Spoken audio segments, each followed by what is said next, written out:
have a break after that. Then we'll have Mr. Barrington Brennen.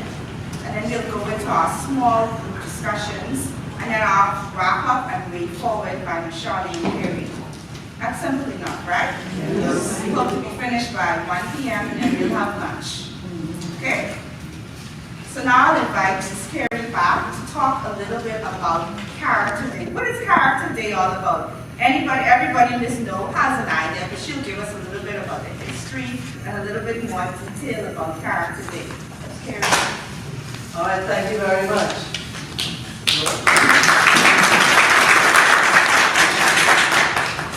All right, so of course, a lot of people Character Day stalwarts, right? In the room, I'd like to recognize one of our Family Island reps.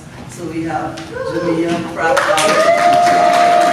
She has been involved in Character Day over the years. And you'll hear more about the role of the Family Island reps later. So we're looking at, we've been here reading about, why we explore character development. Is the purpose of Character Day. We want to think about why is this important for us to do, right? Every day in the news we hear stories and people say we don't have the character's strengths or traits that we used to have long time. Our society is changing. We still have that, right? A lot more good happens than bad, right? Really, but we just hear about the bad stuff in the newspaper. So we want to get people thinking so that we can change those societal outcomes in the long run. It's open to everyone, and the idea is that on Character Day, which is on Wednesday, 18th of October this year, you will have some sort of event that will get people thinking about who they are, right? What are their strengths? What are some areas they want to improve on? All right, and so all of this is based on this periodic table of character strengths, which are divided into 6 categories. The idea is that humanity across civilization shares these same character strengths, but we all have different ones to differing degrees, right? But we can work on our character. And so Character Day is a project of the PACE Foundation. The PACE Foundation supports the Space School, which is a school for teen mothers, right? So if a young lady gets pregnant in school, she will then transition to the PACE school so that she can continue her educational journey, receive the counseling and the care, ensuring prenatal care enough to take care of their babies, etc. And then return to the school system. And so the PACE Foundation provides support for the PACE school. And so this is one of their projects because they recognize that a lot of the work that they do with the girls centers around character development.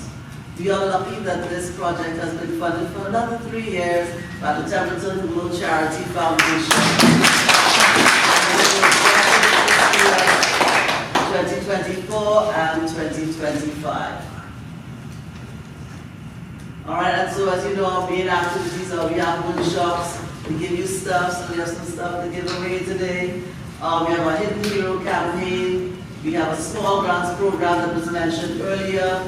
Last year we started Corporate Character Day, so in September we have a lunch and learn for HR professionals at businesses. And then of course our Character Day events, which is the main activity of Character Day, where we have people around the country celebrating character, and you can learn more about it on our website. This year we are adding 3 new elements. So we want to start an instructional resource. So we know we won't get funding forever. So we want to leave something behind so that people will have something to refer to. If I want to do character-based activities in the classroom or with my youth group or whatever. And so we want to work on developing that, and I need your ideas in order to implement that.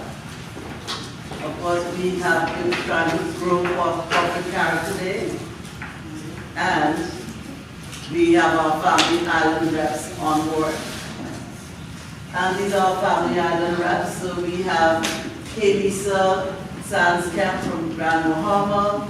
She is responsible for the Northern Islands, so Grand Bahama, Trinity, Berry Islands, and associated keys. We have Kathy Ann Ferguson, who was one of last year's Hidden Hero champions. She's going to be responsible for Use Red Zuma and the keys. Carlyne Woods, Andros, Alcorn Keys, and Jamaica, Central and Southern Bahamas. So they will be your go-to people, your connections, right? We no longer have the travel budget to go to the islands, so we thought we'd bring some people on board to work directly with the people on the different island groups in order to help them bring about Character Day and have Character Day celebrations. And so here are important days. We have the workshops now, so we have workshops today and tomorrow. We're going to launch Hidden Heroes and Small Grants in this month. And we have a lunch and learn for professionals, and then Character Day, which is in October, 18th of October. And we will also be announcing this year's Hidden Heroes on Character Day. And I think that's it for me. Any questions? I know you all have been around forever, right? So anything you're not sure about, I'm going to come back at the end and I'll give you some more clarification on where we are going. Thank you. Okay, so we're going to get into our first speaker for today. She is Dr. Niambi Hall Campbell Dean, and she's an Afrocentric community psychologist, program coordinator, and assistant professor of psychology of the University of the Bahamas. Having completed her graduate degrees at Florida A&M and North Carolina State University, she is the founder of Culture Community, a community research and consulting agency for which she was a finalist in the inaugural class for the U.S. Embassy's Academy of Women Entrepreneurs, or a certified diversity trainer and published researcher. Her work primarily focuses on the use of culture as a tool for the empowerment of those within the African diaspora. This has led her to organizing with the Critical Caribbean Symposium series and co-founding with her husband of the King of the Conch Fest, a Bahamian culinary conservation competition with the mission to preserve conch and culture for Bahamian generations. That's very interesting, I didn't know. Her professional appointments and honors are both local and international and include Chair of the Bahamas National Reparations Committee, the past International Relations Chair of the Association of Black Psychologists, the Psi Chi and Alpha Kappa Mu Honor Societies.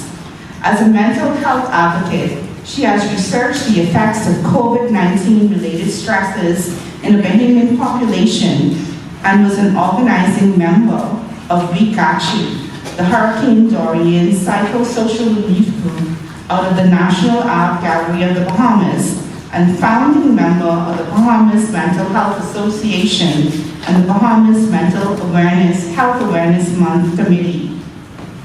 Since 2007, she has been a coordinator of the National Award-winning Endawa Project, a grassroots community-based youth organization whose mission is to empower African people around the world to resolve their own issues and network with others with a similar goal. A regular guest on Bahamian Talk Radio, she is most recently a member of the National Election Debate Series Committee. Let's welcome Dr. Niambi Hall Campbell Dean.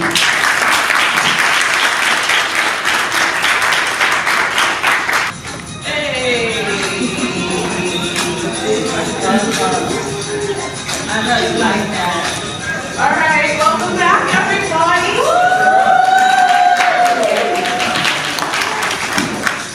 All right. So today, this year, we are going to talk about relationships, healthy relationships. That's our theme for this year, the power of love. I could start off singing that, but we don't want that, right? But we're going to talk about relationships this year. And relationships can be fun to talk about, right? They can be challenging to talk about. But the one thing that we know is that everybody deals with relationships, right? Whether we're talking about romantic relationships, familial relationships, work relationships, teacher-student relationships.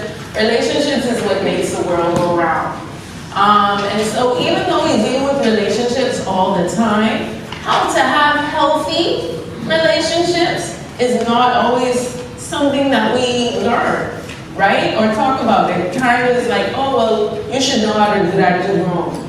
But that's not always the case, right? So what we're going to do today, I am going to start off this conversation talking about relationships, and our other speakers will add into it. And so I hope that you work with me, join with me, talk to me. And the way that I'm going to frame our conversation today is using a video that comes out of this organization called One Love Organization. So we're going to, so I did our introduction, and then I'm going to give you, actually I have some handouts.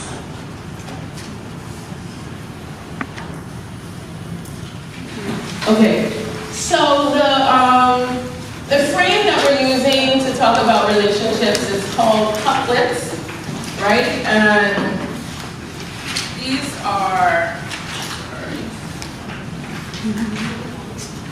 okay, so these are just lighthearted videos. As I said, they're very short, but they will help us to kind of just start the conversation, give us something to jump off on, and they talk about both healthy and unhealthy relationships, and what we can learn from them. And so this video and this work comes out of this organization called One Love. It's based in the US, but it's a nonprofit organization that focuses on teaching young people about healthy relationships. And the more I've gone through it and really looked at the materials, it's not just young people, right? I'm like, oh, okay.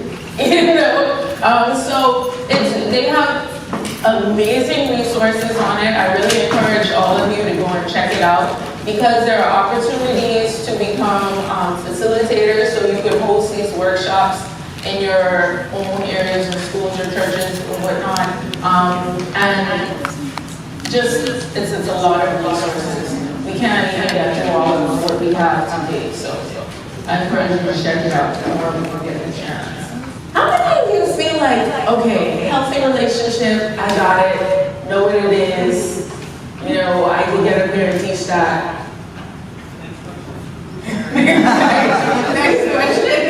Okay, so we all feel like, yeah, I know what a healthy relationship is. I probably could be better at pointing out signs of an unhealthy relationship, right? But we could use some warmer words, some reworking of it. So let's pull out our sheets now, but it's important for everyone. And so one of the things that I want to note, like I said, the videos that are showing are very short clips, but as we've all had different experiences in relationships, you never know what something might set someone off, right? Based on what they've experienced. So I just want to warn you that there may be something in the video that make you look back and reflect and say, oh, maybe that wasn't really healthy, or maybe something that I observed with one of my friends wasn't healthy. That's why we're going to share some resources at the end, so that we can know where to go to get more information about how to deal with healthy relationships, but where resources appear as well. Okay? Right.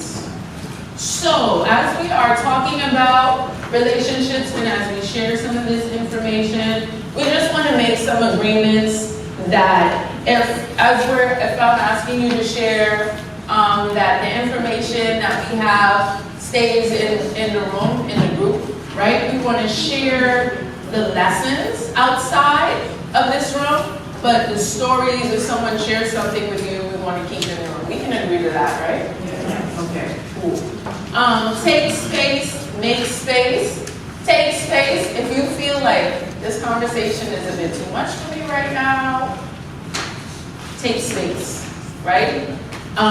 Make space. Make space for others to be able to share as well, right? Sometimes when we talk about relationships, you be like, girl, let me tell you what. right? So we want to make sure that we're making space for everybody. We can agree to that?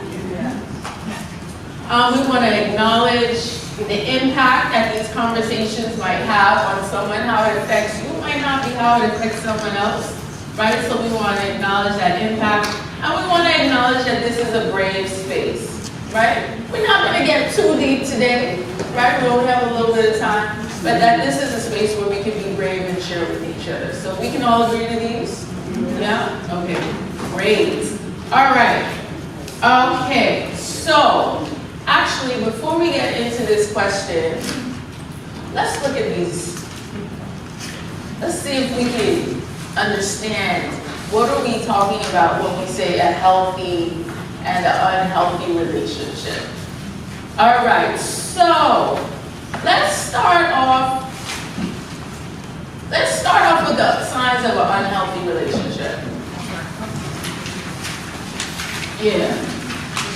Let's start off with the signs of an unhealthy relationship. Because sometimes these might be things that we can point out, right? So, and as we're going through this, I think one of the things that's important to note, and one of the things that I had to remind myself too, that everybody has elements of doing things that are unhealthy, right? Even if we think about like our exercise and eating habits. We don't eat healthy all the time, right? We don't exercise every day. So there are things in our relationships that are going to be unhealthy at times as well, right? Does that mean that you are in an abusive relationship? No, right? Does that mean you might can do some things to healthy it up? Yeah. So that's what we want to take note of when we're talking about these signs of unhealthy relationships, right? And this is for all relationships, not just romantic ones. So the first one is intensity. All right? When someone expresses very extreme feelings and over-the-top behavior that feels overwhelming. Okay? So this may be, and the thing about this is these can be very personal to each person, right? And I want to kind of go through these quickly, but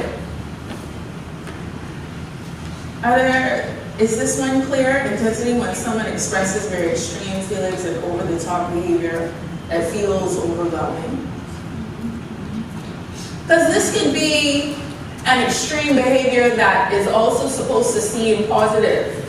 Right? So if someone is like, I love you, but I love you so much. I really, really love you. You know? And it's kind of like, it's a little intense right there, bro. Right? So that's an intense emotion. Or it can be an intense negative reaction, right? You step on their toe and they're ready to have a fight, right? You can see that in our schools, right? All right, then we have possessiveness, where someone is jealous to a point where they try to control who you spend time with and what you do. Yeah, that one. All right. Manipulation. When someone tries to control your decisions, actions, or emotions. I want to let y'all read some of these. Someone read the next one for me.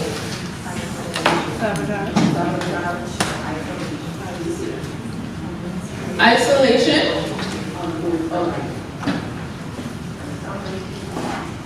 Isolation. So repeat. When someone keeps you away from friends, family, or other people.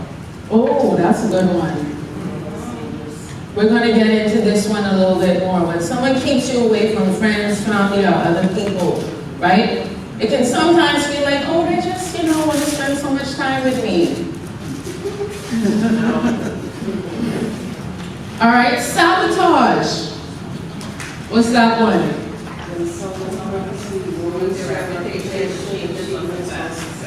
Yes. And in our day of social media, we can see this happening a lot. And it's so easy to do now, right? So easy and so quick. Belittling, we're going to go into this one a little bit more as well. When someone does and says things to make you feel bad about yourself. Guilting, when someone makes you feel responsible for their actions. Or makes you feel like it's your job to keep them happy. Wow.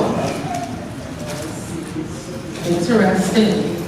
Volatility, when someone has a real strong, unpredictable reaction that makes you feel scared, confused, or intimidated.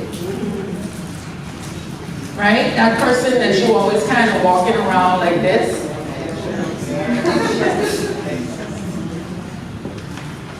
Deflecting responsibility. When someone repeatedly makes excuses for their unhealthy behavior. Well, you know, I didn't get enough sleep last night, and I'm tired, and I'm stressed out, and I'm hungry, and you know, when I'm hungry, I can't. And then betrayal. When someone is disloyal or acts in an intentionally dishonest way. Okay. Anything on there surprising in that list? Yeah? No? Seems like some kinds of unhealthy relationships. All right. Let's look at the healthy signs then.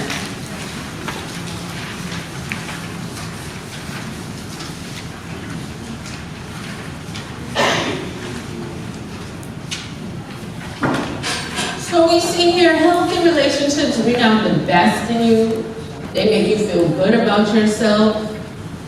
A healthy relationship does not mean a perfect relationship. No one is healthy 100% of the time, right? But they manifest themselves as healthy communication.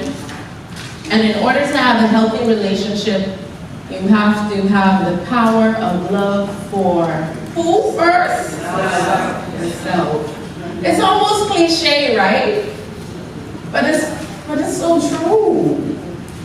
It's so true. So here are some characteristics and behaviors of a healthy relationship. First, we have comfortable pace. Comfortable pace. So the relationship moves at a speed that feels enjoyable for each person.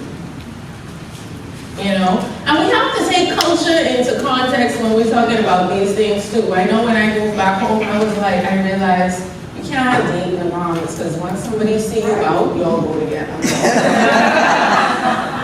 That's your mind. Right? So comfortable pace is it moving at a pace that feels comfortable to you, regardless of what other people might think the status of the relationship is. Trust.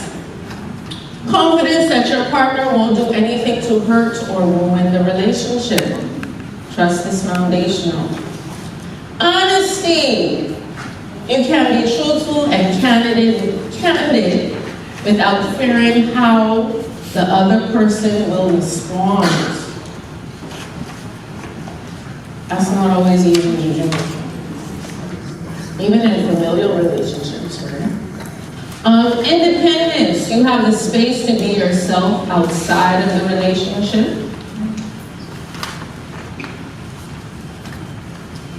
Well, stop me if you need to.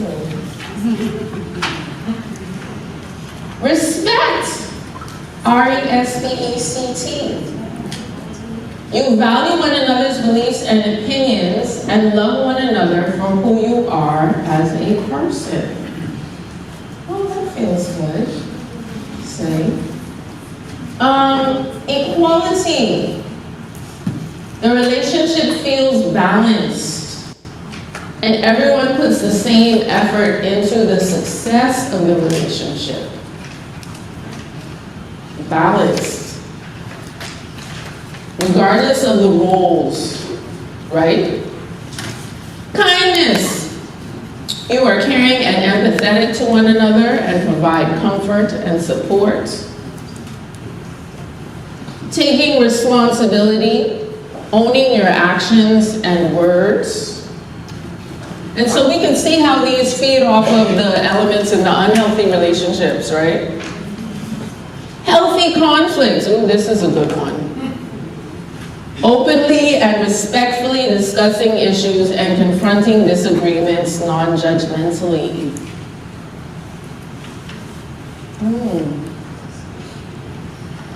And then fun. I think this might be the most underrated. Right? Fun, a healthy relationship should be fun. You enjoy spending time together and bringing out the best in each other. Okay. Now clearly we could spend a whole day talking about just these two sheets, right? But is there anything on this side of healthy relationships that you feel is missing?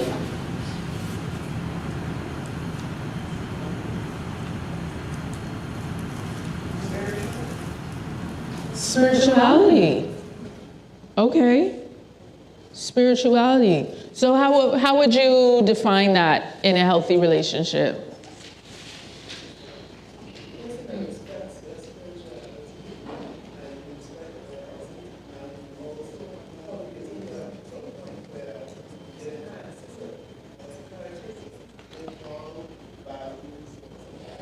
Okay, so for those of you that might not have been able to hear, she said the person respects your spirituality, you respect theirs, and you're also able to build each other's spirituality and spiritual self. Okay. Somebody online said also, adding on to that, praying for one another and not being unevenly yoked. That's what the person online said. Praying for another and not being...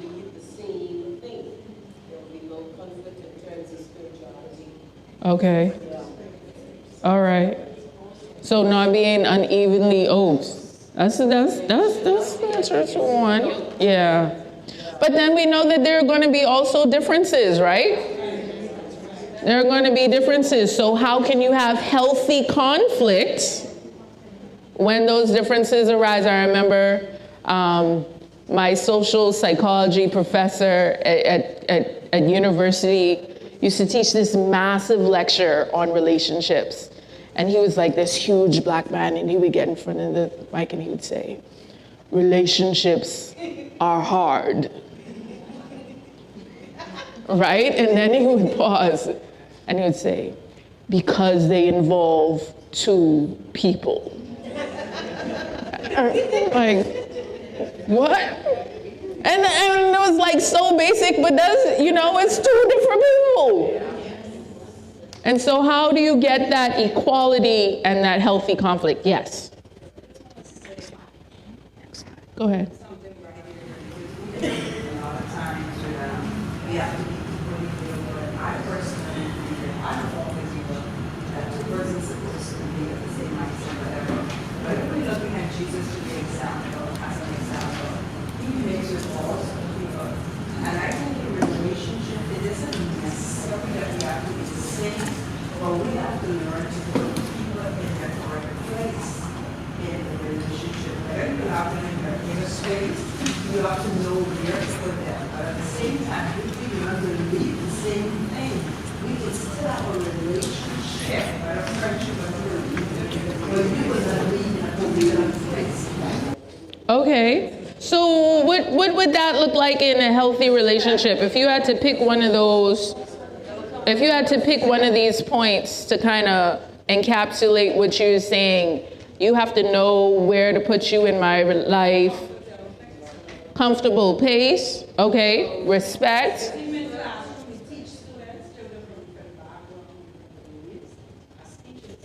Absolutely. And our classrooms are becoming more diverse every day. Yes.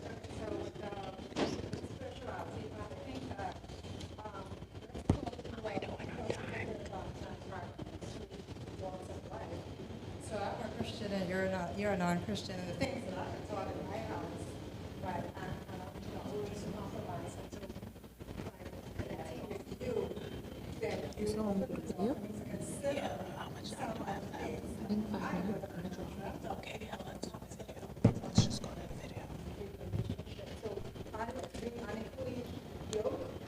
a serious thing because you will find that you can have to stand for Lord or you have to compromise in certain situations. And the word of God will help you to decide whether that person is really the best for you. Because if there's a lot to do this, their background is thinking that they can do A, B, C, D, E, F, G, and maybe as far out as you can imagine. You're in your house and how your Christian values are different, then you will see the clash. That's why it's better to not be, it's when the Bible says, do not be unequally yoked together, or what power has light with darkness. You will see that. You will see how you just change if you're not prepared to stand.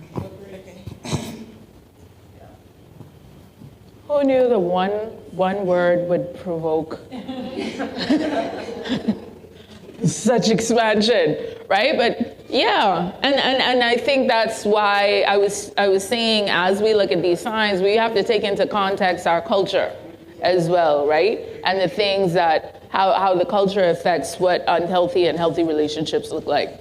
Okay, so as I said, we're not going to have time to do everything that I wanted to do today. So here is the first film that I want us to go through, a little clip. And this one is focused on isolation, right? So remember that from our unhealthy relationships? Okay. We're going to be thinking of why behavior like this is harmful, okay? This is talking about isolation. Want to hang out later? Me and my boyfriend always have Monday Fun Day. Aww. Want to hang out later? Me and my boyfriend always have Monday Fun Day. Tomorrow? It's our Tuesday snooze day. Wednesday? No Friends Day.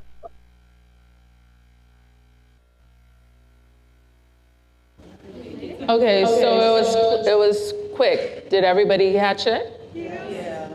All right. So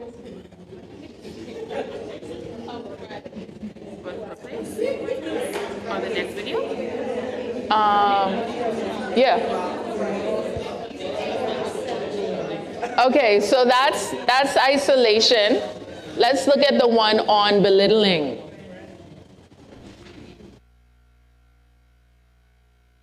Wanna hang out? I gotta study. You'll get an A anyway. A for amazing. Wanna hang out? I gotta study. You'll get an F anyway. F for stupid. All right. So, yeah, we can go to the slides with me. Why is behavior like this harmful? I don't know if anyone wants to start on maybe the isolating video first. Yes.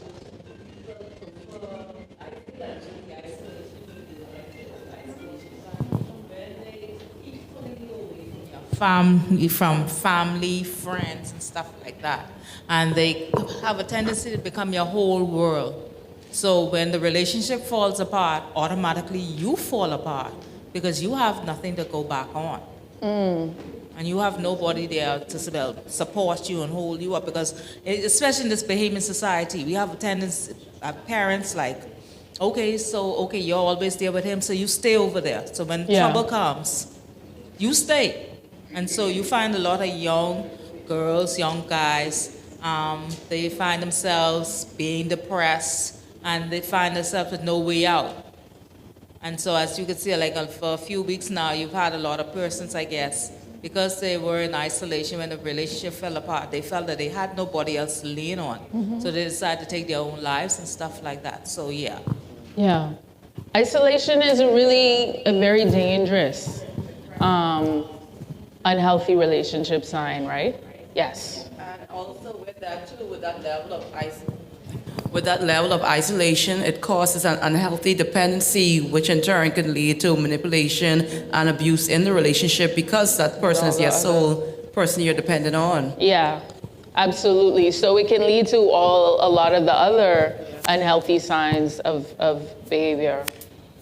We also have Ms. Johnson Online. from online. She indicated that looking at the clip, sometimes we isolate ourselves from the world thinking it's healthy for our relationship or that's what the partner wants, but that is not the case most times. And when trouble arises, we have no one to go back to. Belittling, Ms. Barr also said, belittling is harmful because it is manipulative. The person wants you for them, but may isolate you when you need them. None are a two-way street like a relationship should be. Absolutely. And sometimes isolation can even take the form of, well, it's not that I don't want you to hang out, but I don't really like your cousin like that. I don't really like your best friend. She has talked too much. And then you realize, well, you don't like nobody? So they ain't telling you not to hang out with them, but they just don't like, and then you're isolated, right? And so even in our playgrounds, right? You're my best friend. You can't play with nobody else, So we have to try, how can we, encourage these behaviors from the young ages? All right, so we are out of time. It happens fast. It happens fast. That's why I was like, listen, y'all gotta go on this website and catch it, and there's so much here. But I just want to leave us with some takeaways. We all deserve healthy relationships that make us feel good and bring out the best in us. We all deserve that, right? If something feels off in a relationship, trust your gut and ask for help. If you find yourself Googling, what is an unhealthy relationship? You in one. You're in one. Right? Social media can make unhealthy behaviors look normal. Right? Because everybody now has to clap back. Now I could say it. Right? But that doesn't mean that they are healthy. And I've shared with Jewel, how we have these signs of unhealthy relationships, a resource that has signs of unhealthy digital relationships. So on social media, right? How can you have unhealthy and healthy social media relationships as well? And use the 10 signs to label behaviors and learn how to love your mommy, your daddy, your sister, your boyfriend, your husband, your wife, everyone better. Okay. So if you could just jump to our resources list for me. That's smaller than I thought it would be. But our natural resources, we have our Bahamas Crisis Center, the National Hotline for Crisis Intervention. And I know that it's a controversial topic, but I also wanted to add the Bahamas LGBT Equality Advocates, because we know that persons that are in LGBTQ relationships experience higher levels of abuse and are a lot more susceptible to being in unhealthy relationships because of a lot of times the secrecy surrounding those relationships. It can make isolation and everything a lot more easier. So I just added that as a resource there. Erin, I'm sure, can tell you how persons that are disabled or differently abled are also susceptible to being in more abusive relationships as well. So we just want to keep the diversity around unhealthy and healthy relationships open as well. So I don't want to take up anybody else's time because I know our presenters have a lot of fun stuff to share with you. And I will end there for today. Thank you so much. Y'all know where to find me. And last thing, I think there's a Scantron. Okay, so your feedback, the One Love organization, because what I didn't share was all of these resources are also free 99. Free. right? So they just ask that you take, when you have some time, to take the survey. You can also get certified to do these workshops as well. Okay? All right, so thank you. So our next speaker, a short, blonde-haired black female wearing blue-tinted glasses, Grand Bahama native, bone cancer survivor, and self-identifies as a limb difference individual, also above the knee amputee. Erin's pronouns are she and her, and she continues to represent the Bahamas regionally and internationally through disability inclusion and as a change agent for people with disabilities. Erin serves as one of the Bahamas' most influential disability inclusion consultants in the region, with over 17 years of experience in challenging the status quo through disability inclusion strategies. President of Erin Brown Connects, Disability Advocacy and Inclusion Management, a disability-led consulting service and nonprofit designed to increase disability inclusion awareness, advocacy, and inclusion through training models, marketing strategies, policy reform, and hiring practices. Her focus is on impact within brand recognition, accessible tourism, education, healthcare, Paralympic development, and entrepreneurship. She has worked in diverse roles nationally, regionally, and internationally as the PAHO WHO International Disability Inclusion Consultant for the Caribbean, the National Women's Advisory Council Disability Chair, Women United Bahamas, the first Vice and Disability Chair for the Caribbean Women in Leadership Bahamas Chapter, the Disability Advocacy Chair, and the National Commission for Persons with Disabilities Commissioner and Accessibility Chair.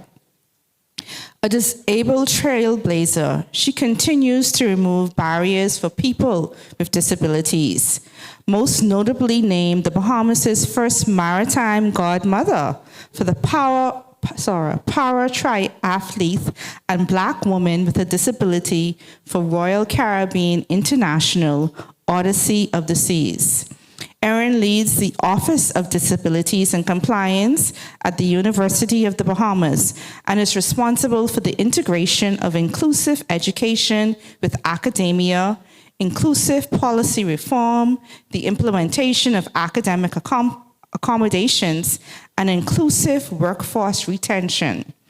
Her focus includes women, youth, and entrepreneurs with disabilities, becoming the first and only Bahamian PTS2, I don't know what that is, female para triathlete, Erin Brown, to train in the U.S. Olympic and Paralympic Center in Colorado Springs, and she competed in the 2020 Paralympic Games Para Triathlon Tokyo qualifier, ensuring the establishment of the Bahamas Paralympic Committee.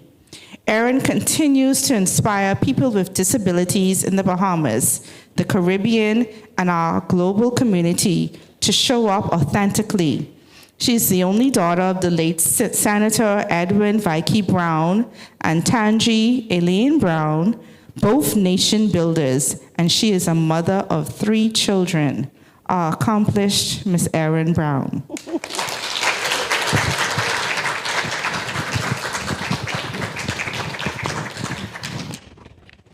So I'm going to use the chair to sit in. And it swivels. No, it's getting excited. That's fine. Actually, I may not sit. I'll rest this here so I can look at it. Good morning. Good morning. How is everyone? I always say those are the highlights. You always get the highlights of the journey living with a disability. And I'm proud to be here today. I remember sitting right behind one of these tables at my first Character Day workshop. And I looked at all of the speakers, and I looked to see what we were doing, and I was like, one of these days I can be a speaker. Wow. Oh, come on, give me a round of applause for that. Because there is power in your tongue. Yes. And once you change your language, change your words, you change your world. Yes? All right, and so I'm bringing to you today building inclusive communities. Now, why is that important? Why do you think that's important? Building inclusive communities. Sure. Why do you think that's important? Do you currently live in an inclusive community? Do you feel like you're included in your community that you live in, whether it's at work, in your community, neighborhood, in your church, at home? Yes? Yeah. All right, so each of you have a face mask in front of you. Inside of that face mask has a sticker. Do not lose your sticker. I like that, ooh, it's about to happen. And so can somebody, as I have a pre-assessment activity here, can somebody define what they think inclusion is in their community? Anybody? Shout it out.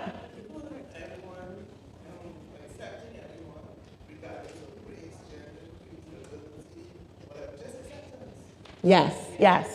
And even with our language, you know, a lot of the times we hear over and repeatedly differently abled. Do you know who all is differently abled?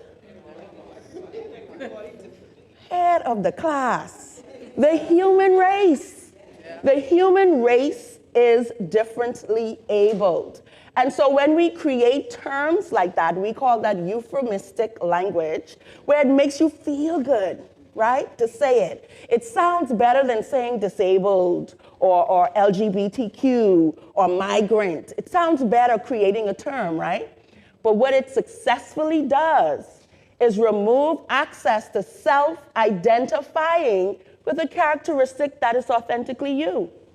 And this is why disability is not a bad word. I want you to say that with me. Disability is not a bad word. And so I want you to rate this statement. Inclusive communities are important for fostering understanding and respect among diverse individuals. Do you strongly agree, disagree, neutral agree, or strongly agree? Anybody strongly disagree? They don't test you on that carrot thing. Y'all ain't getting fooled again, eh? And the benefits of inclusive communities. Give me 2 of the potential benefits of having an inclusive community. Just shout it out. Go ahead. Self-esteem. What else? Balance. Acceptance. Someone said productivity. Productivity. And so the strategies. Name one way you think an inclusive community can build within an educational setting. Which is one way do you think that inclusive communities can be built within an educational setting? And if there's any answers online, let me know. Accommodations. What's that word? Accommodations. I like that. Expand on that. What is an accommodation?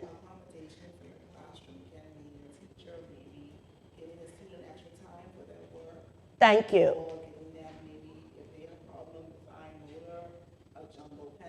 Mm-hmm. So accommodations, having the ability to provide what is needed for whatever the student may need. Tolerance, teaching everybody to respect each other. Tolerance within an educational setting.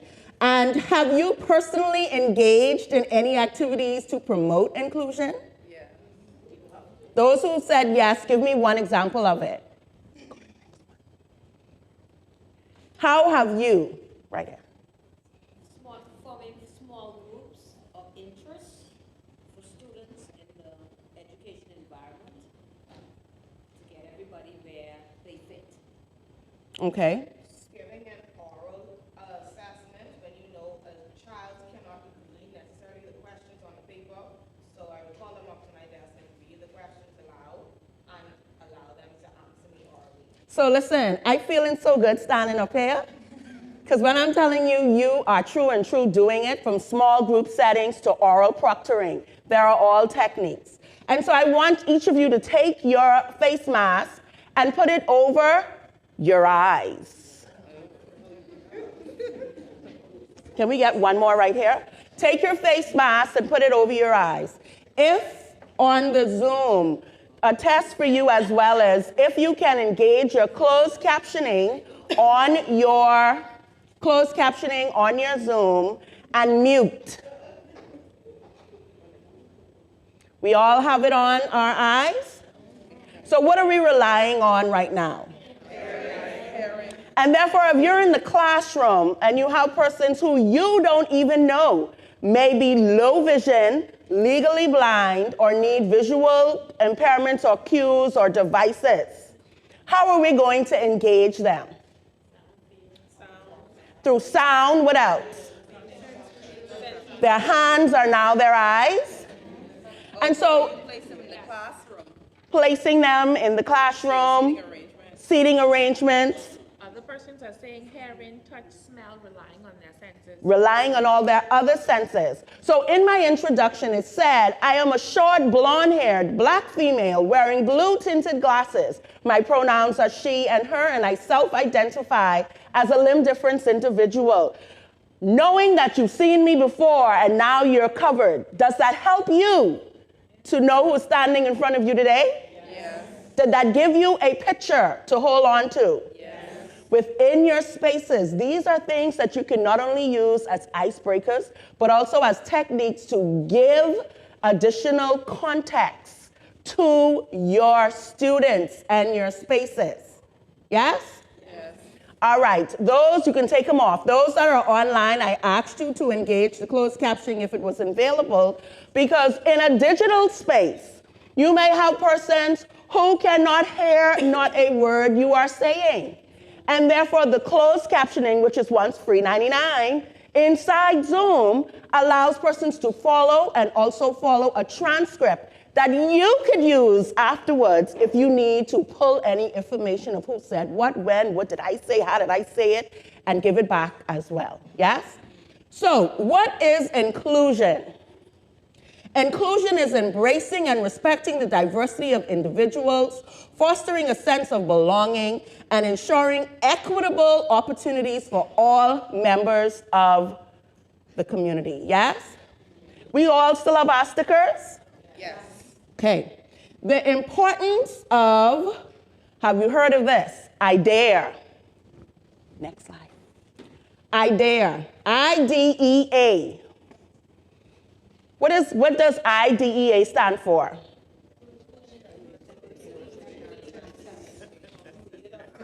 I know, well, that's why it's there. Yes, we have always heard of DEI, DEI this, DEI that. But when we speak about diversity, how many of you in a diversity conversation have spoken about disability? What about religion? What about sexual orientation? What about gender? There are some components and characteristics that are still left out. We know about it, but we're not moving through it, right? And so this is the time where we're now reframing how inclusion works, creating an environment where everybody feels valued and included. One of the words some of you said was belonging. Even with not being able to see, did you feel like you belonged in a space when you heard the audio descript of the person speaking? Did you feel left out? No. You were included. And we do that with preparing students for diverse workplace and communities. One thing within my space, I speak heavily about the integration of special education into mainstream education, which is inclusive education. Why is that important? Because we prepare the students and the teachers for diverse workspace and communities, and my goodness, life. I acquired a disability in the age of 23. And for many, that would have meant, I ain't doing nothing, can't do nothing, don't think but nothing, don't wish for nothing, because you now live with a person with a disability. But yet, where do I stand today?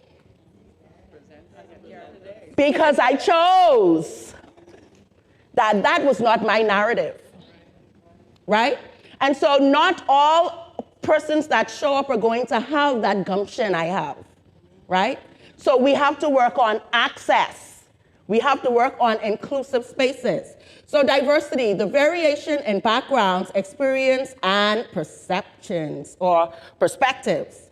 And that's reducing discrimination and bullying. Now, y'all know bullying is real in our schools and in our workplace and in our community. You can get it somehow, some way.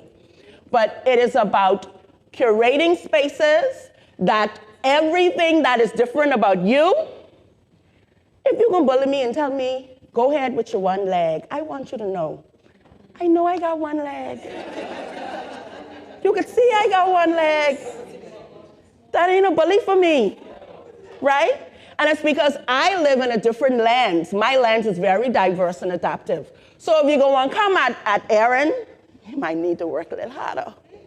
But the point is, I have been equipped with tools that helps me to remain authentic because I'm okay with being different. I'm okay with moving different. And this is what you're going to be able to impart in your spaces. The source of being different, yes?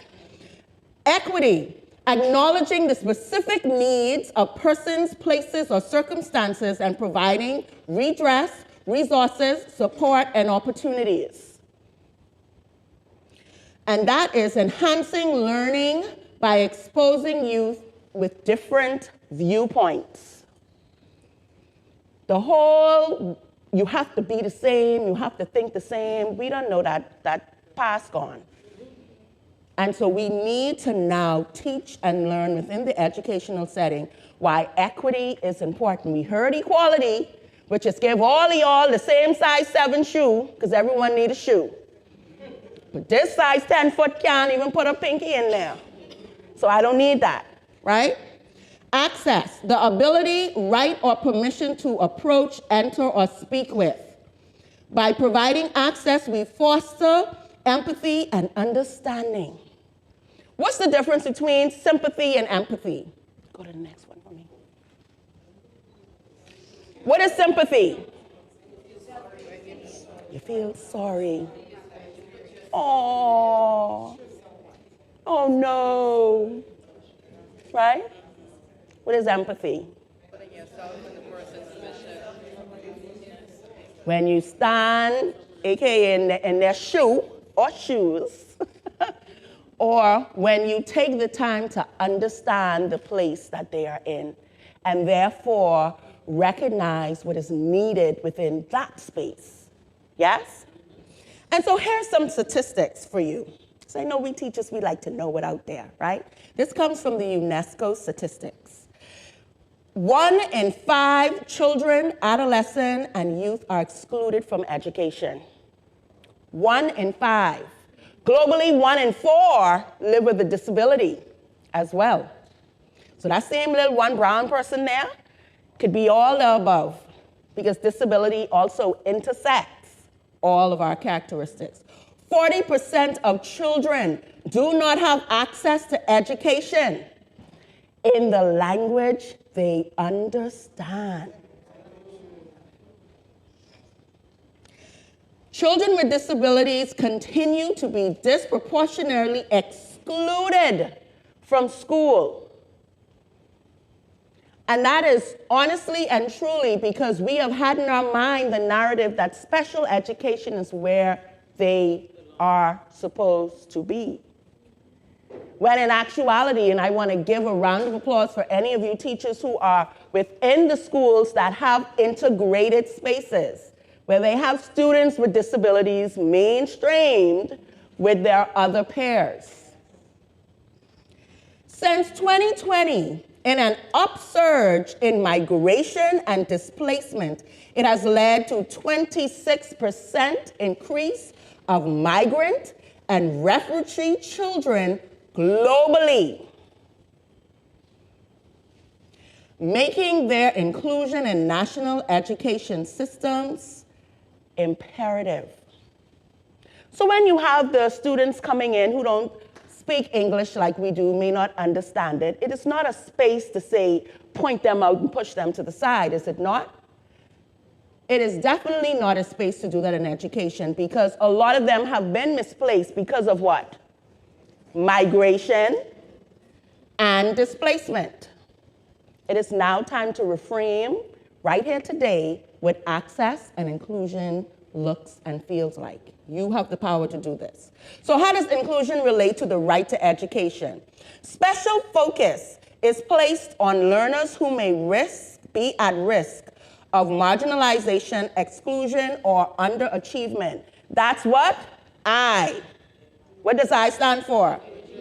It acknowledges that all children can learn and that every child has a unique characteristics, interests, abilities, and learning needs. What's D?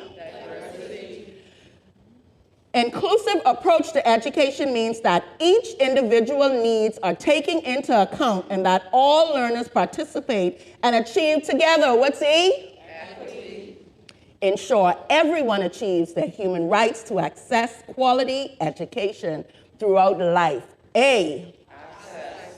So for example, if a child has a disability, he or she would not be separated from other learners in school, and learning assessments and progress would be taken into account because of their disability. So everyone has a sticker. I need you to, and I make sure I bend them so you can peel them off really quickly. I need you to put those stickers on your forehead, your hand, because I know we got some bangs. Put it, if your forehead isn't exposed, put it on your hand. Do that in about 2 seconds. Put it on. All right. Once you have done that, stand up for me. Those that are online, I want you to pay very good attention of this exercise because you're going to be the ones responding to it. So everyone has their stickers on? I would like for you to now group yourselves.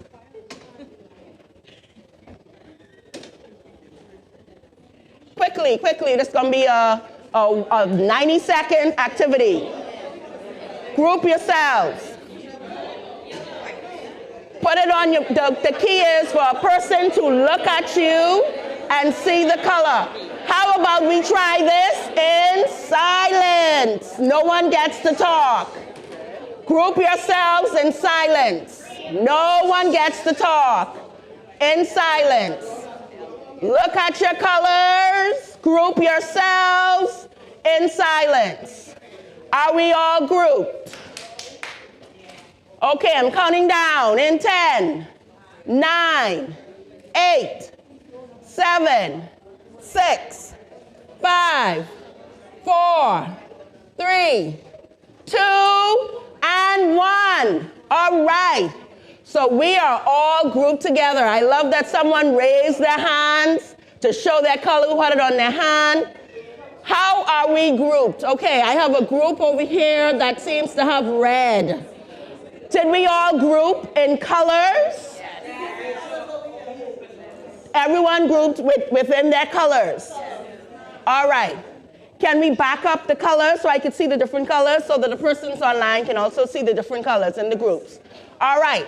So why did we decide to group in colors? It's easier to be recognized when we group in colors, yes? All right. Now I notice I see 3 persons with blue. I see 3 persons with white. 4 persons with white. All right. Are there any letters in your group, white? All right. So on those stickers had the letters D, M, L, and Q. Show me the hands where the letters are.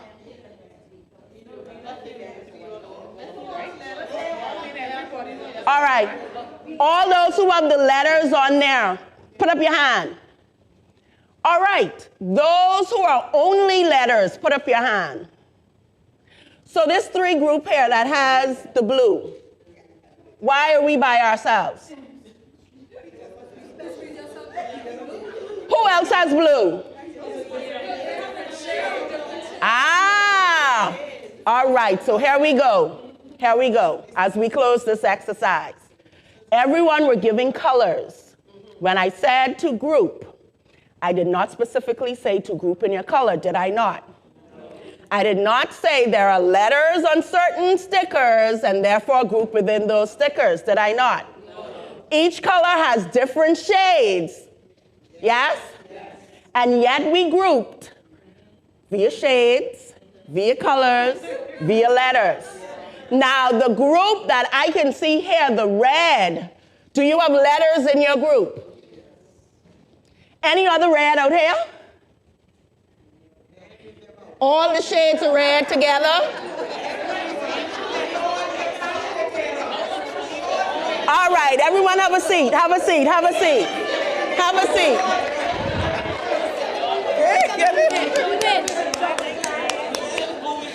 Online, what did you observe as you saw a person go ahead and group? Reds are what? The reds are the police. Go to the next slide. Okay.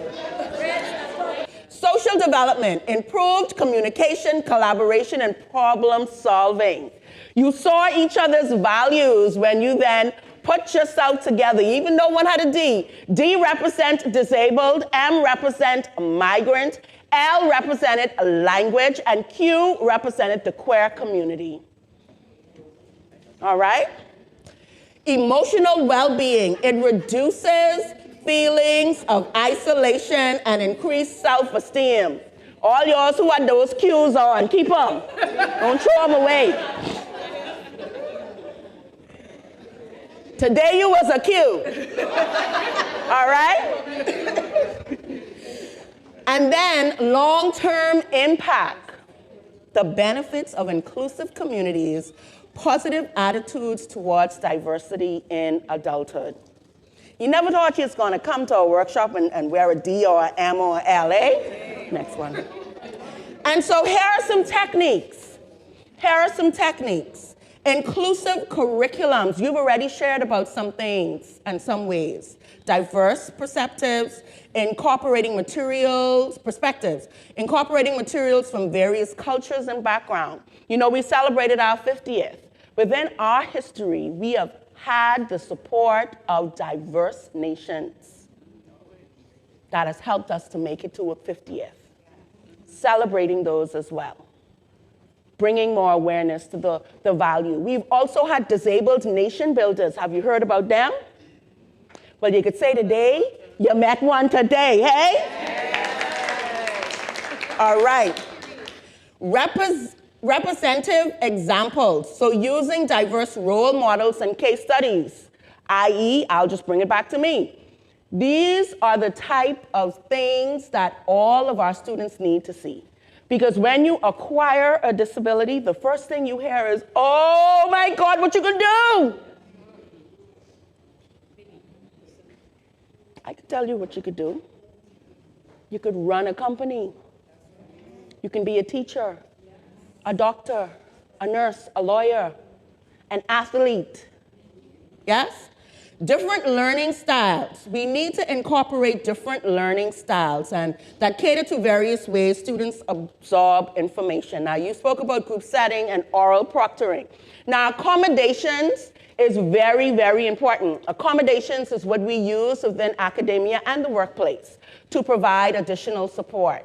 So those who may be neurodiverse, they may also use devices or support tools like noise-canceling headsets. The children ain't ignoring you. They can hear you loud and clear. It is a tool that helps neurodiverse students to focus, to limit the distraction, right? The additional time as well. Next slide, because these are quick. Positive classroom environment, establishing ground rules like our moderator did today. Respect, kindness, and active listening. Address microaggressions. Teach students to recognize and respond appropriately. And using sensory resources and tools to strengthen focus. For example, there is a little card that some of our students have that we have on it. If you're upset, here are some tools that you can use. Tick it as you use it. Place it on the desk. As you go around, if a person has ticked something, then you know something may have happened, and it's time to address it, right? You're able to talk to them. Celebrate diversity. Next slide. Supportive practices. Inclusive pedagogy. Now, some of you have done this when you were getting your degrees. Some of you continue to do continuing educations with an inclusive pedagogy. Please know that tailoring teaching methods to accommodate different needs will not only strengthen your students, but strengthen you. Strengthen you as a teacher. Professional development and peer mentorship. So, next slide. Creating a culture of inclusion is building inclusive communities in educational youth settings is essential for holistic development. Diversity, equity, inclusion, access contribute to a vibrant, rich learning environment by implementing these techniques. Educators, guidance counselors, youth workers can create a long, positive change and foster inclusion for all. And so some of the activities, next slide, and this will be the final slide because then we go into your assessment again. This is educators, lead by example. Guidance counselors, continuous learning. Youth workers, open communication, and an activity that we all know about is the collaborative effort, Parent Teachers Association. Please start using these parents because they need to be empowered as well. You're trying to find them, eh? All right, I can help you with that. At the end of the day, because I'm a parent-teacher association for my school, I'm the vice president. I make it a point to be a part of it. But I also recognize there's a disconnect. So that's possibly why you can't find them too. It's time to make the connect. And so assessment, let's run through it really quickly. So now how do you define inclusion? Has it changed? Has it strengthened? Yes. Do you have more tools? Yes. All right, so reflecting on your response previously, has your perception changed or expanded in learning activities? Yes, it has expanded. Also, provide an example of a strategy of building inclusive communities that you've learned during this activity. And you can write that down if you don't want to answer it. I just want you to reflect on what we spoke about really, really quickly. And go to the last. We have an inclusive quality education series coming up that's going to speak directly about inclusive education. Please, if you're interested, go ahead and email disabilitiesoffice@ub.edu.bs. It will be facilitated through my office. And the focus is the SDG quality education. It's a series that's going to run for a while. And last slide. If you need to reach me, you can scan that. Oh, I see the closed captioning. Bless your heart. That's been there a long time. They don't play head character, they bombers. They don't play. Scan the QR code, but this is one of the phrases that I use all the time, and please take it with you. How you learn has nothing to do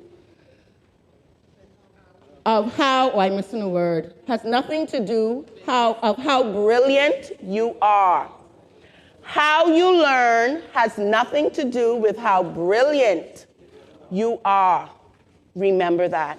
Remember that for your students, especially those difficult ones. They are brilliance housed in there. We now need to help them bring it out. Thank you.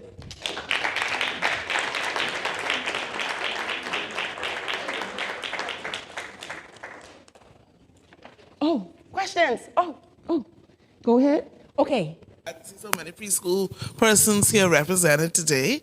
Last year on special education, how to include in the classroom.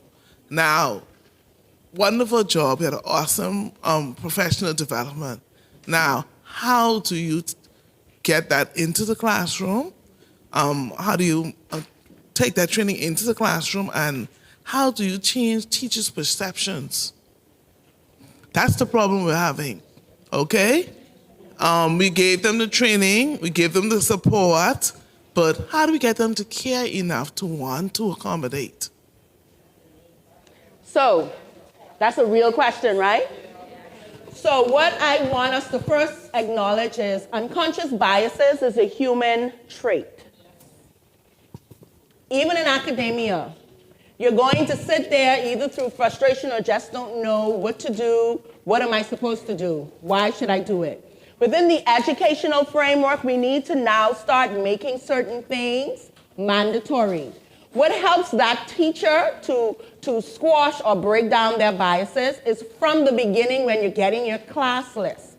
You should have a disaggregated class list that also gives you tools for the different type of learners that you'll have. Why? That will allow you, when you're creating your books, when you're creating your curriculum, when you're creating your programs, to now use those tools that you use in professional development by saying, okay, in this class, I have a neurodiverse, or I have an ADHD student. I have a student who may be hearing impaired. You now can use the additional time to go ahead and prepare. Two things happens in academia. We don't get the time to prepare, so we're frustrated and you're giving me more work. I want more work, right? And then the next thing is you give them the time to prepare and they don't have the interest. Now, when you find that persons don't have the interest, you do that through feedback mechanisms. You need to have in the assessments throughout their year, checking off the things that they have done that are specific to inclusive education strategies or whatever the school assigned on within their policies or practices. That's the only way you're going to know who get it and who don't get it, have the tools, but just don't want to do it. Because the goal is to not to make them the bad person. The goal is for them to understand this also helps them. Yes, good morning. I work in a primary school where there is a special education class. And in our school setting, while I could appreciate inclusion, as the senior guidance counselor in the department, the head of the department, I work very closely with special education. And I have advocated for, and it has happened, when we have persons in that unit who could actually be in a regular classroom during certain periods. We appreciate the inclusion as you brought out, and it's happening to some degree. But based on the intellectual deficiencies, behavioral challenges, the social skills, that classroom has to stand on its own. However, there are some students in that classroom who we can put into a 5th grade grouping for computer, and the other areas as would be like art and some math based on skills. As my colleague mentioned, teachers, even in the last 2 years where I'm at a primary school, I've spoken to administrators. I've worked closely with special education teachers to get students in the regular setting who could work with a particular mainstream class. However, teachers from Spanish would say, Mrs. Williams, I don't know how I could handle that. Trust me, teachers are, for the most part, in the primary school, generalists. So more training has to take place if they're going to have special needs children. I know you also mentioned the noise canceling headset. More resources would need to come on stream, more training, more awareness, if that is going to happen. But we still, in the Bahamas in 2023, we still need a special education classroom.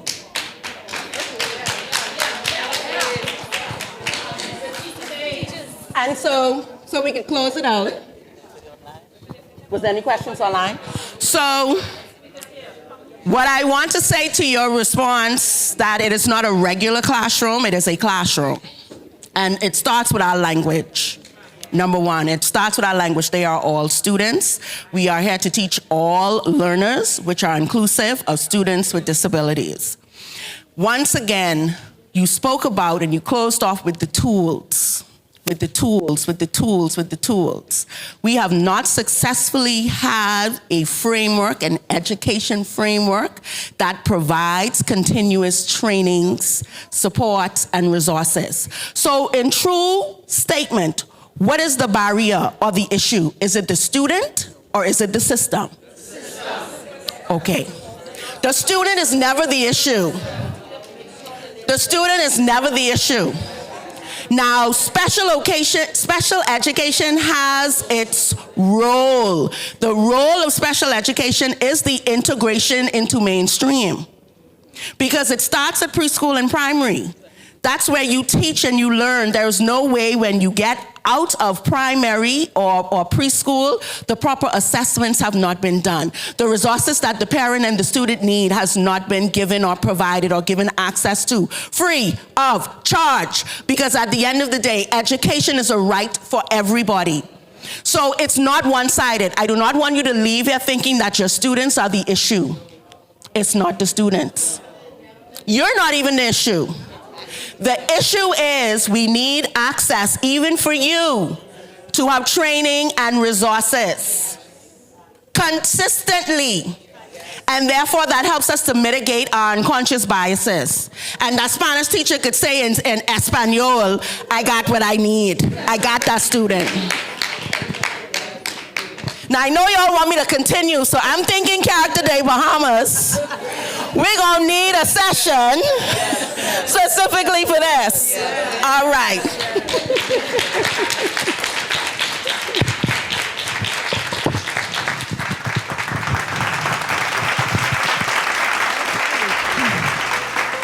So are we ready for our next speaker? Okay. So, Barrington H. Brennen is a marriage and family therapist and counseling psychologist. Let's settle down, please. He has been this for over 28 years and is the provider for marriage and family counseling service here in the Bahamas.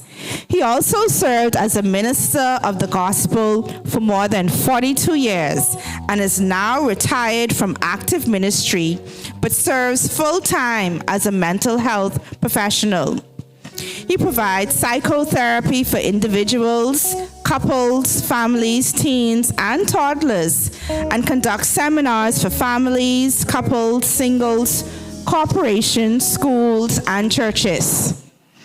He also has special training in critical incident, disaster response, anger management, intimate partner abuse, family violence, preparing for marriage. He has a passion for dealing with the topics of gender-based violence, abuse, intimate partner abuse, and many others. He is a nationally certified psychologist and board-certified clinical psychotherapist in the USA, a justice of peace for the Commonwealth of the Bahamas, a marriage officer for the Bahamas, a musician, when you find the time to do all of this, a writer, an amateur graphic artist, a handyman, he loves carpentry, an inspirational speaker, and a husband for 46 years. Wow. He is the father of 2 children, a father-in-law, a grandfather for 4, and a lover of people. His goal in life is to help people smile again. Oh. Mr. Barrington Brennen. Thank you. Thank you. I love you. I will talk about, it can be a little different for the next 3 hours that I'll speak to you. Communicating with love. Those handouts that I gave you, please don't preoccupy yourself with them at this moment.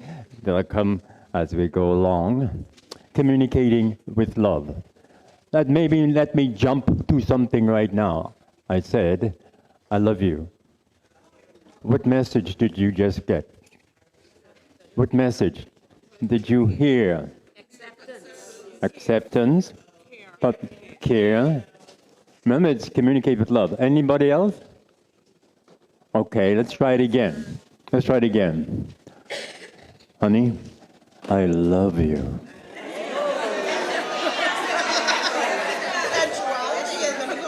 Now, what message you getting there? Huh? You melting?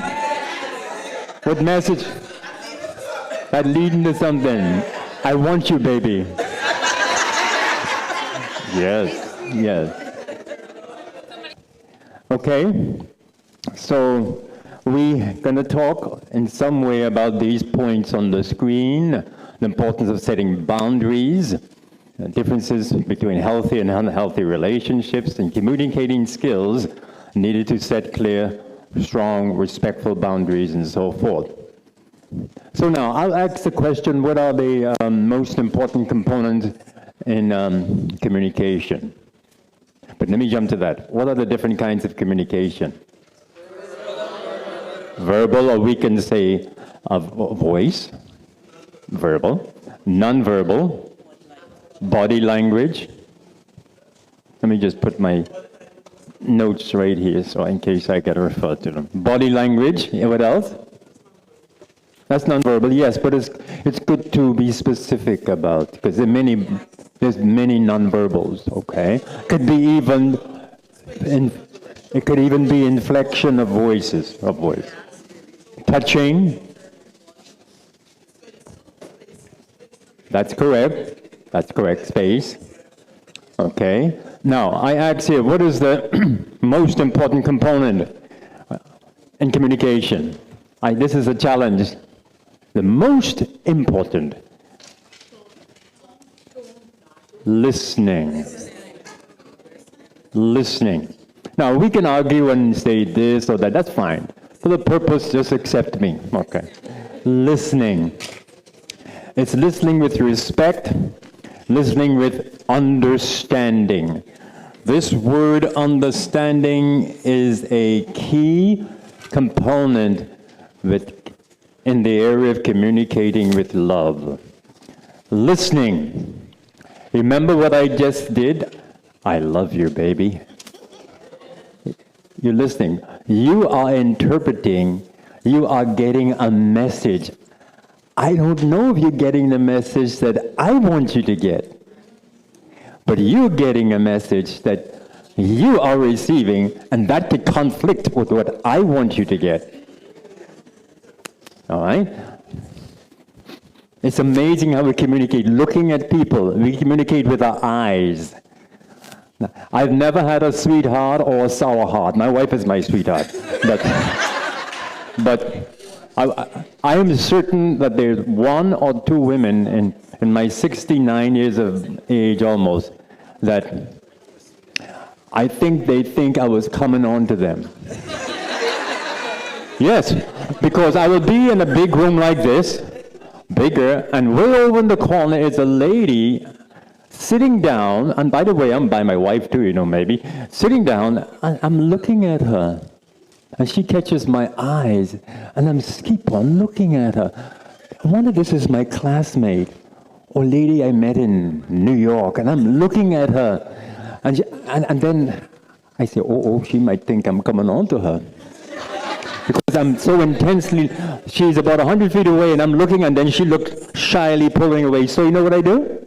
I go across to her, introduce myself. I'm Barrington Brennen. I was looking at you because you look like a friend of mine. And then she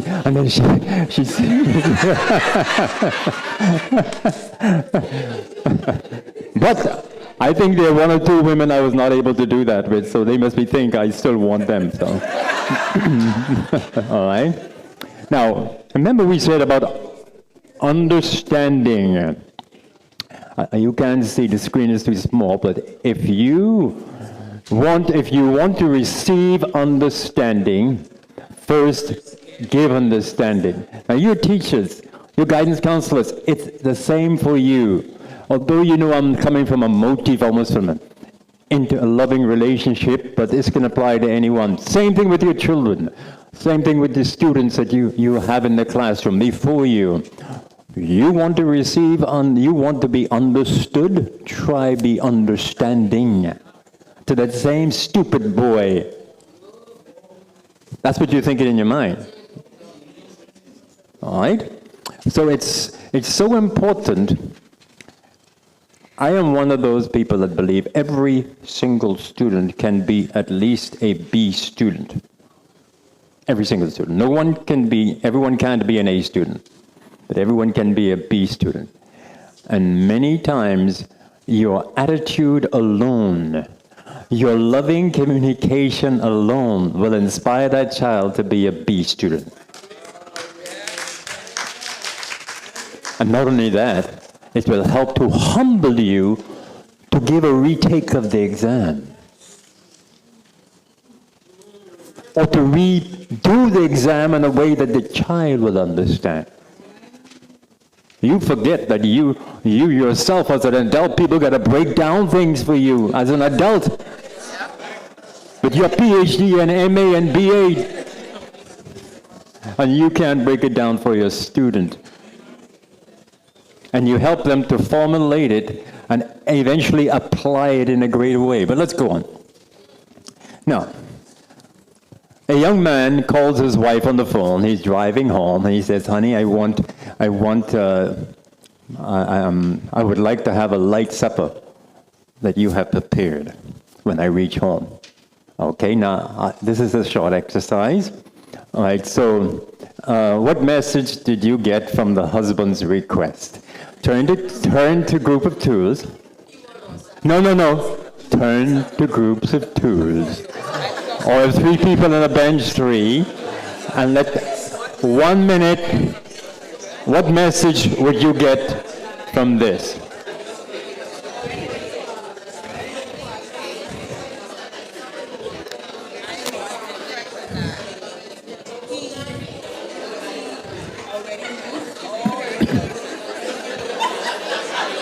You, the wife, what message you got? All right. Anybody, please? Yes, ma'am.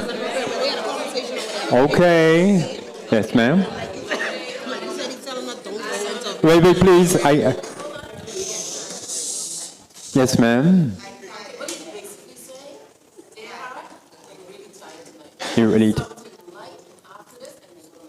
Okay. And any other? Yes, sir. Me and the gentleman over there, we only 2 meals, but I think from a male perspective, your husband was working all day, so it's your job, it's your duty to cook for him. Hey, wait. Don't get in trouble here now. Don't. Yeah, you're going off there now. You're going off there. Yeah. Yes, hold on.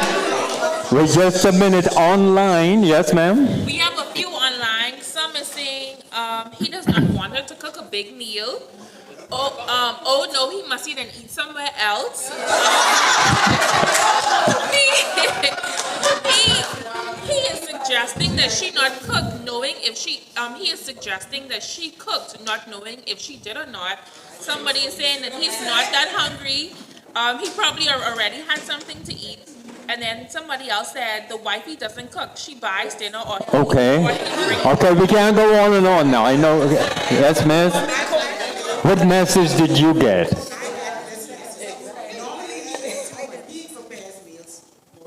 Okay. Okay. When you communicate, when you give an instruction, when you give a request, a command, or when you make a statement, what message you think the person will get? Your experience between the person will determine that, okay? But also your attitude, your tone of voice, and all that. But look here. The husband's message was this. He wanted some spaghetti and meatballs with lots of salad and Johnny cake.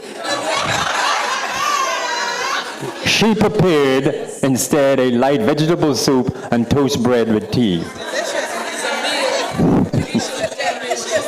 All right, the point is, just for the sake of argument, he assumed that she knew what he wanted, and when he gets home, he cusses her out. Okay, but let's move on. The point is, listen carefully, know your partner's language. Now, this is not the 5 languages by Chapman. No. The actual use of words and what they mean. Remember I said, I love you? Do you know each one of you could have a different meaning to I love you? In your house, maybe you grew up, you say, I love you, Mom, I love you. In my house, and when you say I love you, you just maybe say kiss on the cheek and goodbye and see you. In my house, we hug and kiss and roll over the floor. So when you say I love you, so it could have different interpretations or applications, okay? It's similar to in the classroom. When your student comes to school in the morning and you say, I'm hungry, she says, I'm hungry, or I'm angry, or you see the body language of frustration, what messages are you getting? What are you interpreting, and how are you responding? Just to tease you, okay? All right? So, know your partner's language. Remember this, what you are hearing is not always what is being said. I'm sure you know this one very carefully, but I can still test it out, tease you. I'm going to say it once. A shepherd had 26 sheep and one died. How many were left?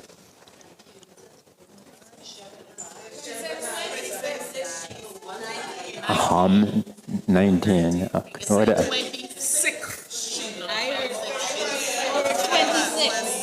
I'm not going to repeat it. But listen, please. Listen, please. The answer is 19. But I congratulate you. 99% don't get it. They say 25. Because they hear 26. Truthfully, I never got it. I said a shepherd had 26 sheep, but you heard 26 sheep.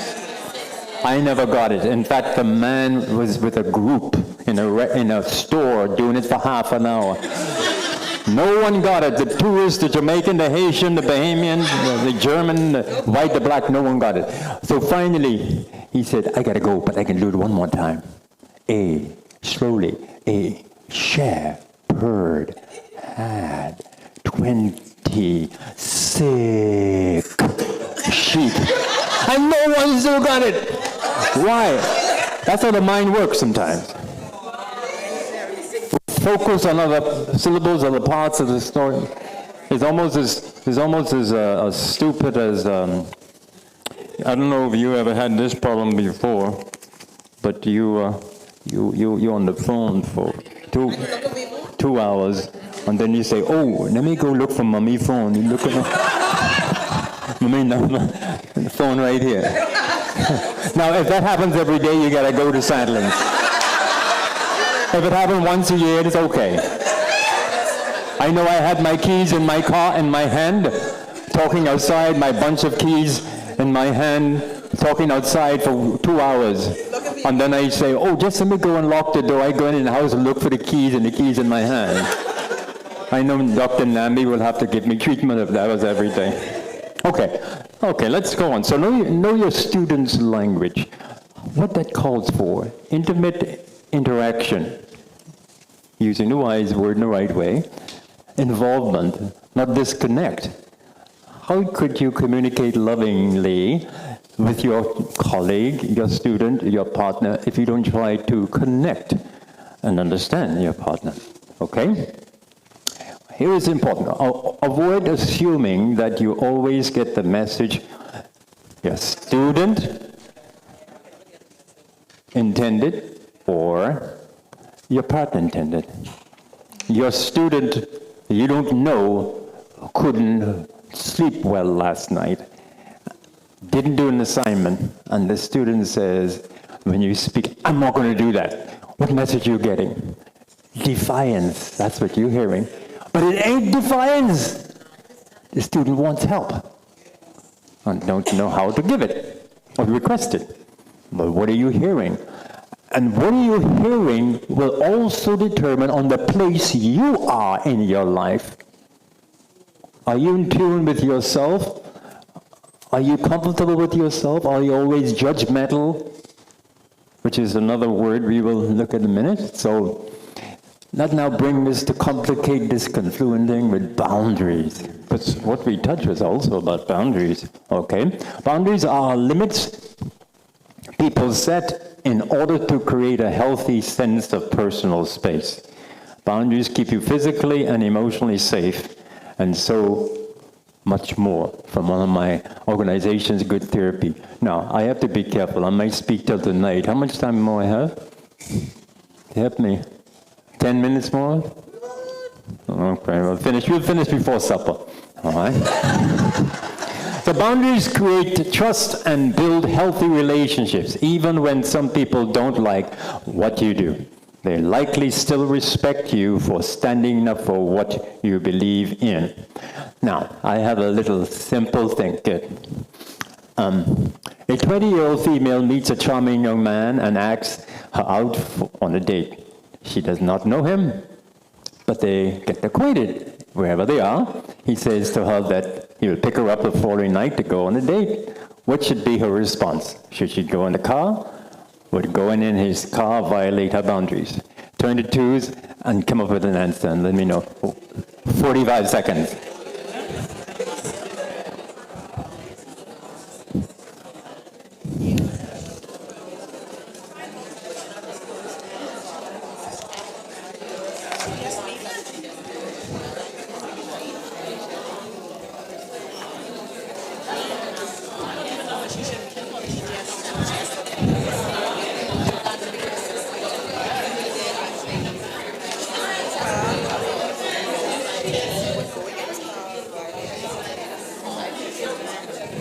Okay, that's it.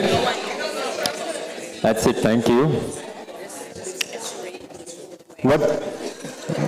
What should she do? What should she do? She should drive. What else? Let me say this. I'm going to jump right to it because I have 9.6 minutes. Let's do this. When she gets in that car, she has given her the power. She has given up her power. She has given it to him. I don't care if he's the Reverend of the Baptist Church.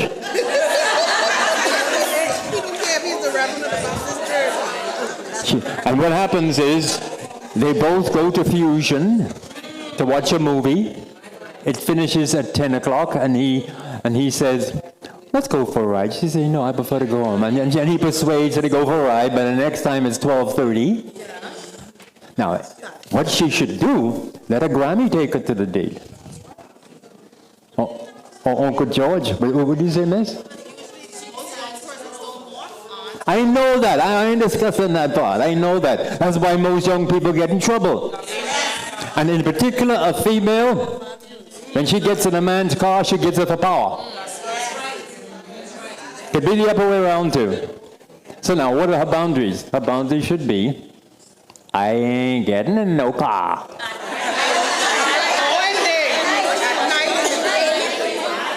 No, here is it. I'm going to introduce a new word. Always be you are non-negotiable. There are things that are non-negotiable for you. And by the way, no one here is a teenager, I think. I'm talking about 60-year-old women too. I'm talking about no 20-year-old. If you decide to get in the car, you make sure there are tools and techniques or strategies where you're always in control. Do you have a gun that can keep pointing at him? I don't know what it is. Anyway, let's go on. So So what's the difference between, I know we have to wind down, there's a lot of things, listen, but what's the difference between healthy boundaries and unhealthy boundaries? Healthy boundaries help to protect and respect you, and unhealthy boundaries seeks to control or harm someone else. Often unhealthy boundaries mean no boundaries. All right? So unhealthy boundaries, and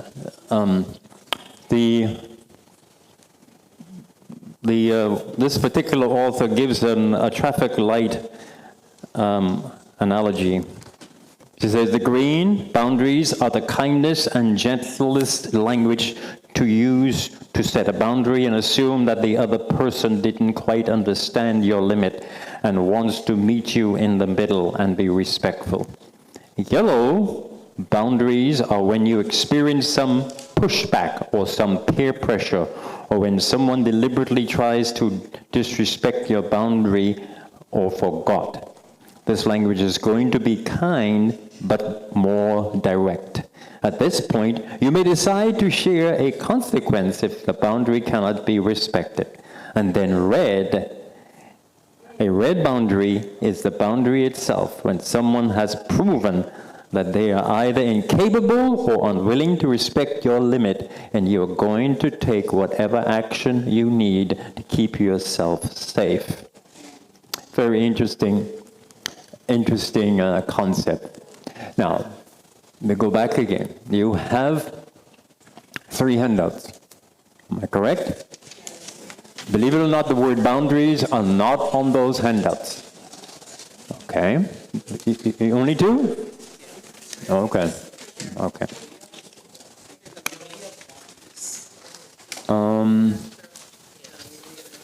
Let me see. Oh yeah, you have 3. 1, 2, 3. Okay. I'd like you to take the sheet out that looks like this. The prerequisites for relationship success and 10 habits that enable partners to meet them. I'd like to point out something for you, please. Dr. Brent Atkinson, one of the world leaders on studying of emotional intelligence in marriage, did a 20-year research and came up with some interesting findings. And here are the 10 prerequisites, but I want you to look at 5 habits, or 6 habits, so the habits there that are very important, and I want to show something to you. He points out, and this is about communication, and also you can apply this to your everyday experience.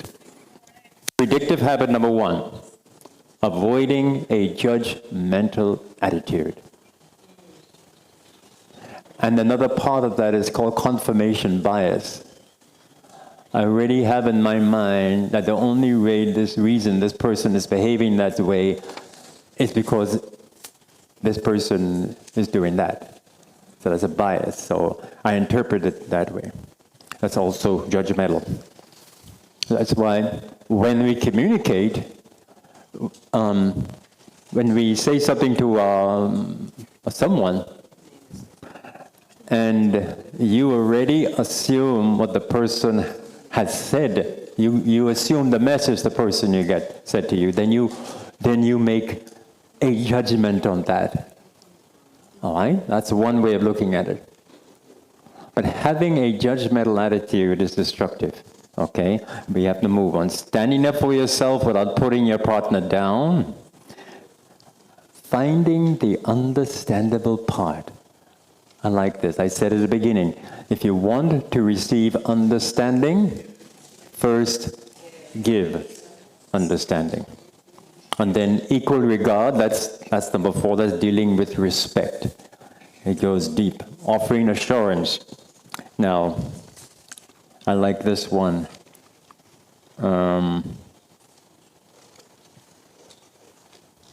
It's not the word here. Understanding and explaining what's at stake, and you're not concerned about the results. You have right to speak with on your mind. Could you turn to the one that looks like this? This is from a workbook you might know about, Prepare and Enrich, by Dr. Olson, for preparing couples for marriage. But the tips are similar and very important. An outstanding, most important skill is assertiveness. All right? Be able to speak what's on your mind in a way that will not cause pain, and you don't have to worry what you speak or whatever. You're able to say what's on your mind. Okay? Avoid criticism. Listen to understand and not to judge. See, it's there? You notice that's there? It's in the first one, too. Okay? Then let's look at, most of you know about John Gottman. Ever read about Dr. Gottman? One of the world leaders in marriage and family therapy and research. He came up with the 4 horsemen for communication. And this is a brief format. And you can apply this outside of marriage too. Criticism, first one. Verbal attacking and personality of character or character. Content, that leads to contentment. And then you become defensive, and then you pull away and you start stonewalling. You don't do anything. You roll your eyes. Okay? Okay? Now, and on the left-hand side is the antidote. How you can respond, prevent that. Okay? So criticism. Honey, you always come home late, and your ugly ma always messing you up.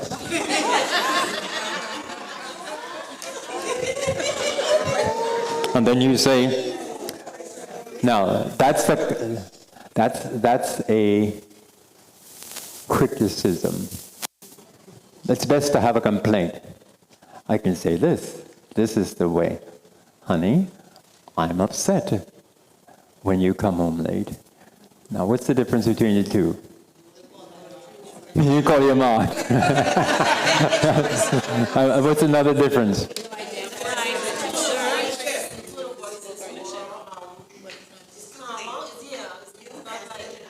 Ah, you got it. That's the key.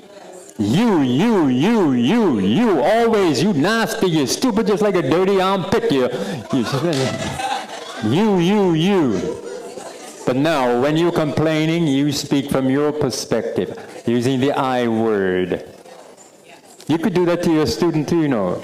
You're always coming to school late. You're never on time. The child got this, take a troubled sister to another place before coming to school, but you're not understanding that. You always smell bad. You never clean your teeth on time. You never get up early. You. That's when you do that, then I'm going to respond negatively and be defensive. But if you say, honey, I'm upset when you burn the peas and rice. Or the student, I'm discouraged when I see you come to school looking the way you look. That's different. That's a loving communication. When you say, you always come to school late, you're straight out of the pants. Look at you, look at it, boy. Thank you so much. That's it.